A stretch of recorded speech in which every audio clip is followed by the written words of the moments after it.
This is Bill Seng, the author of the Giganotus Rex series. You can find links to purchase the Giganotus Rex books at williamhseng.com, and Seng is S-E-N-G. Or you can go to amazon.com. You can find books there. Also, don't forget to like, share, and subscribe to this podcast. Enjoy the show.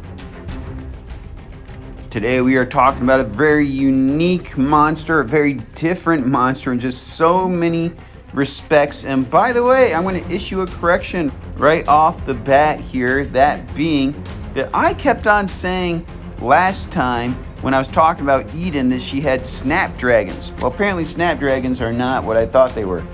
Snapdragons are apparently a different type of plant altogether from what I was thinking.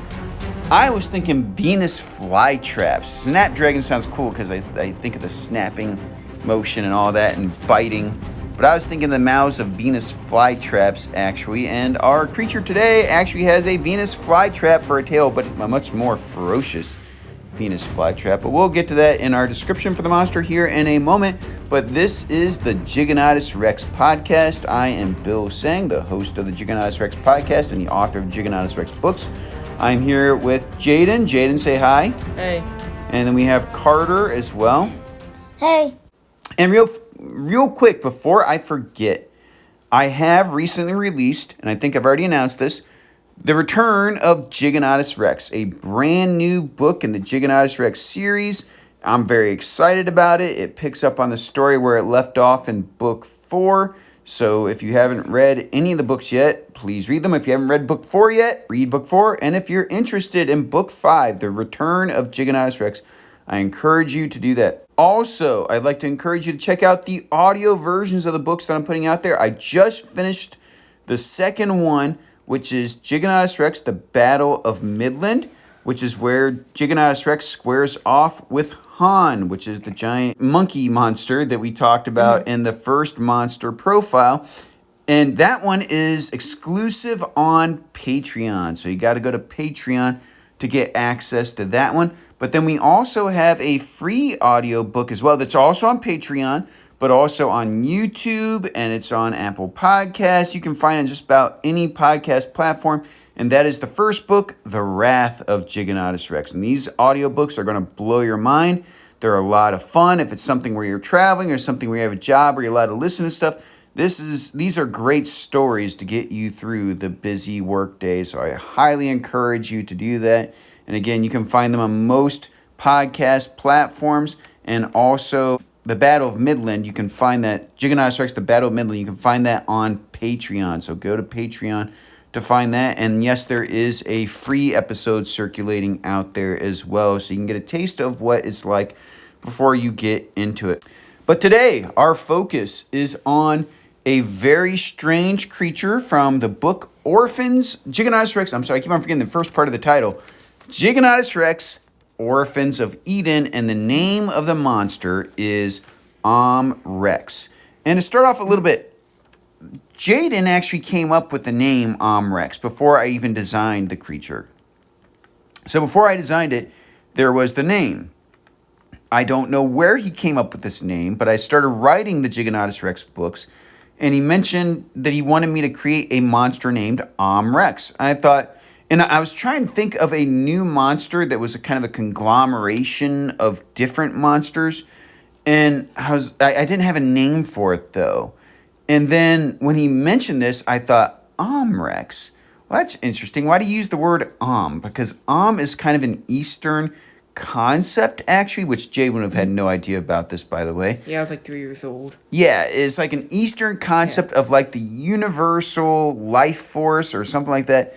As a Christian, I consider that something to be heretical, something to be twisted and wrong. And because of that, it was the perfect name for this conglomerate monster. This monster basically is a unifying agent of the different sorts of monsters inside my book.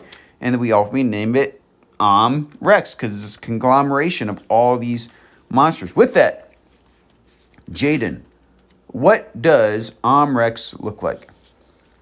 Rex looks like the outline is like a thick version of Godzilla with his head, his bottom jaw is like separated in two, like the predator, and it's. Or for that matter, if you're having a hard time, if you've not seen the Predator, think Shin Godzilla. If you've seen Shin Godzilla, how when he shoots his atomic breath, how it splits in his bottom jaw and it opens up like that. Go ahead, Jaden. Sorry. And it has 4 eyes. It has 2 in like a normal spot, and it has 2 like on the sides of its head. What kind of eyes? Compound, like the flies type of eyes, like compound eyes. Yeah, big old bug eyes. Yeah, it has like these like weird like spines. The top of it goes around its neck and head, which are kind of thorny, by the way. Yeah. Yeah. And its arms are big troll arms that are kind of skinny, but they're still like strong. Still big and muscular, but relatively skinny compared to the rest of its body. Yeah. And it has goblin hands that with 2 fingers and 1 thumb. And where its stomach is, it has 2 spider-like. You can say spider-like legs. Spider-like legs. And its legs are big and muscular with 2... It's real legs, not spider-like legs, but the real legs. Yeah, the real legs have 2 ape-like feet. And it has like 2 what look like wings, but they're thruster thingies. And it has a big vine tail with a Venus flytrap on the end of it. Very good. Yes, good description. Yeah, Omrex is really hard to describe because it's a combination. It's an amalgamation. That might be the more accurate word. I keep on saying conglomeration. I don't know if that's the right word. But an amalgamation of various monsters. And that's because Omrex is one of the monsters that Eden grows. And so Eden has harvested all this DNA from all the monsters and all the people and all the creatures around it. And it basically concentrates it into one monster to create Omrex, which is like the ultimate bad guy in the book Orphans of Eden. The final boss, basically. And with that, that means that Omrex has some pretty impressive powers as well. So, Carter, you want to tell us the powers of Omrex? It has dark fire. What's dark fire? Really powerful fire that it shoots out of its mouth. One of the things that I did with Omrex is I modeled some of its powers, this particular power actually, after Space Godzilla, which has a beam that's able to lift things off the ground. And the dark fire is able to do that. The dark fire engulfs them in flames, but then Omrex is able to use that fire to like pick things up off the ground and hold them in place. Okay, next one. It uses dark energy to fly. Yeah, and so basically what that does, it makes it so that Omrex can move really fast despite its size, because the dark energy inside of the books can be used to do just incredible things. In this case, defy gravity and help it to be able to fly really fast. It's massive. About how big is Omrex? Like how tall? I don't know if you mentioned it in the book, but I'm pretty sure around 500 feet. Yeah, probably around 500 feet. Sounds about right. And then we said Omrex has 2 spider-like legs protruding from its abdomen. What is it able to do with those? It like shoots webs from its spider limbs. Yeah, so it's able to shoot spider webs, these big, thick spider webs. And at the end of it, it has a Venus flytrap tail, like at the end of the tail. Yeah, and so basically Omrex is loaded with powers. It's fast, it's big, it's able to wrap you up in webs, it's able to catch you in its fire attack, and it gets able to attack you when you're behind it because it's got the snapdragon, the Venus flytrap on the end of its tail, and it's just a very, very formidable bad guy. There's not a lot. Basically, Rex is almost invincible in just about every sort of way. Now, having said that, the funny thing is, I only recall one casualty that Rex is responsible for. Only one monster that Rex is responsible for killing. Carter, which monster does Rex kill? Trollkassa. How does Rex kill Trollkassa? It bites its head off. Yeah, very good. Yeah, Rex actually bites off Trollkassa's head. And Trollkassa is another one of the bad guys, actually. So they're on the same side. But Rex is just unhinged, just angry, uncontrollably destructive, pretty much. My favorite part in the book is literally when he bites Trollkassa's head off. I just think it's funny. And I'm like, oh yeah, that thing's big.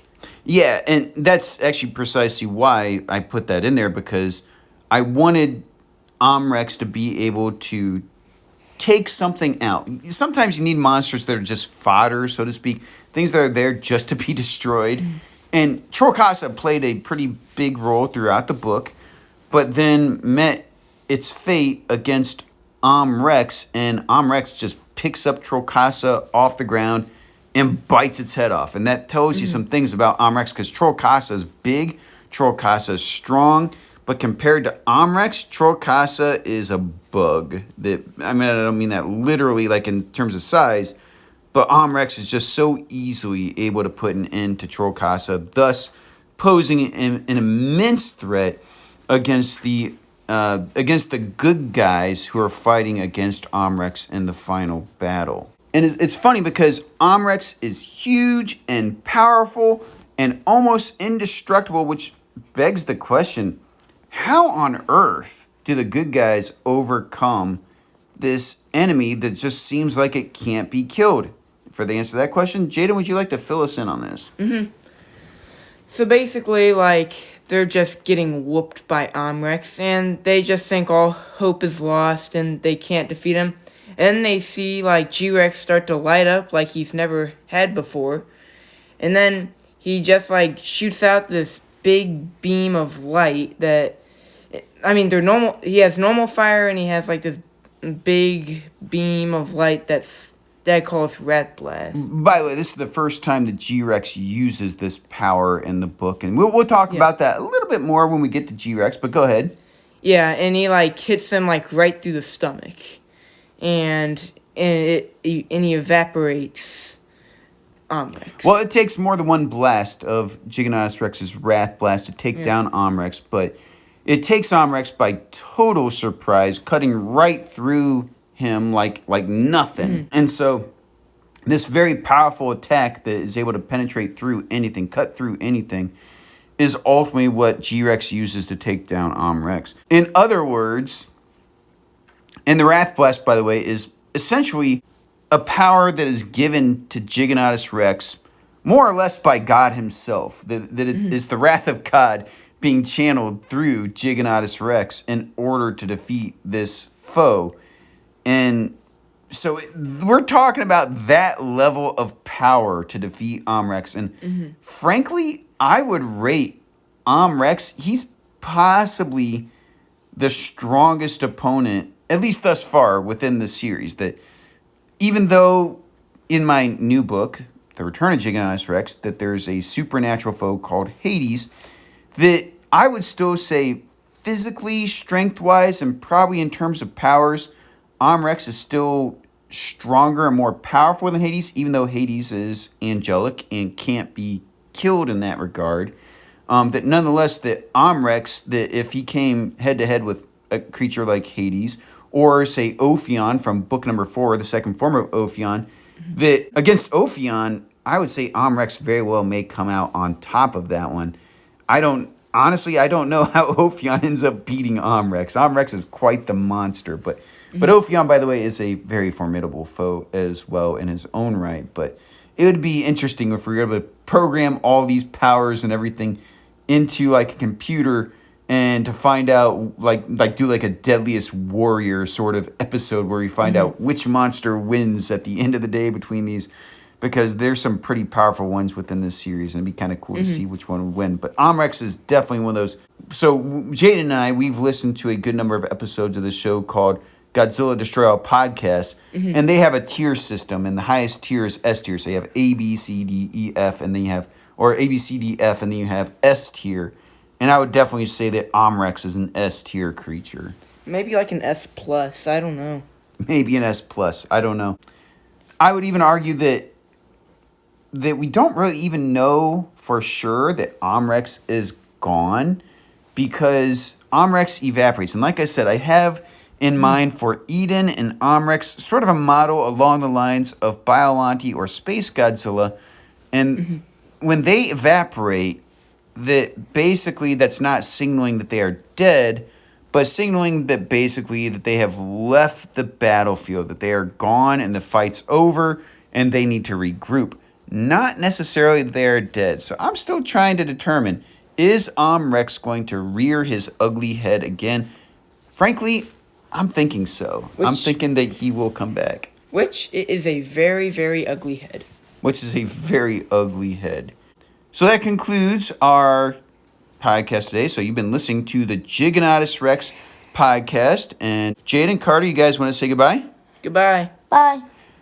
Remember to like, share, and subscribe to this podcast. Leave a comment below. Go to Patreon and check out. You can find both The Wrath of Giganotus Rex and Giganotus Rex, The Battle of Midland on Patreon. The Wrath of Giganotus Rex is free. Giganotus Rex, The Battle of Midland is something that's behind the paywall, so that's something where you do have to invest in that. But check those out. And then, of course, The Return of Giganotus Rex is just released in book form, and it's also, I believe, in Kindle format as well, Kindle ebook format. So check out The Return of Giganotus Rex. And don't forget to leave a comment below. Tell us about which book you like the most, or tell us about which monster you like the most. Until next time, go big with the Giganotus Rex podcast. Have a good day.